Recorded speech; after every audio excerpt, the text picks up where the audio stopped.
Va xiyenge xa mintirho va ringanyete eka mfumo hi 2020 leswaku wu pfumelela vatirhi ku teka yin'wana ya mali ya vona ya penceni. Leswi endleriwa ku pfuna ku tirhana na ku hungutiwa ka miholo hikokwalaho ka COVID-19 na mhaka ya swikweleti. Cosatu vona leswaku vatirhi se va karhele hi ku hlwela loku nga kona ka ku simekiwa ka nawu lowu nga ta pfumelela leswaku leswi endleka. Va tsakela leswaku Nawumbisi wu sayiniwa na ku simekiwa loko ya fika Dzivamisoko lembe leri taka. Vatirhi va ta kota ku teka yin'wana ya mali ya vona kasi yin'wana va hlayiseriwa yona ku ya fikela laha va yaka epencenini. Cosatu a va tsakanga hi ku hlwela.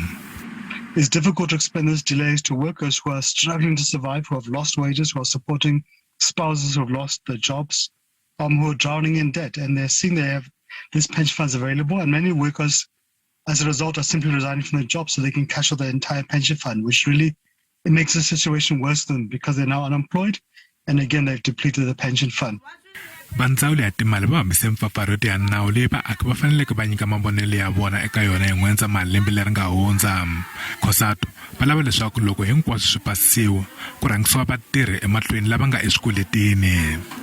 We don't want a situation where trustees can simply refuse to give workers any relief at all. So there needs to be a balance between preserving the pension funds and the sustainability of that fund. But equally, there has to be some relief given to those workers, and it needs to be meaningful enough to enable them to get out of the crisis. Cosatu va lava leswaku nawu wu katsa vatirhela mfumo ni lava ka riki va mfumo. Kambe swa ha ta vonaka loko pfumelela vatirhi ku teka yin'wana ya mali ya vona swi ta nyisa ku tika ka mukhuva wo biha wa ku vanhu va nga hlayisi mali.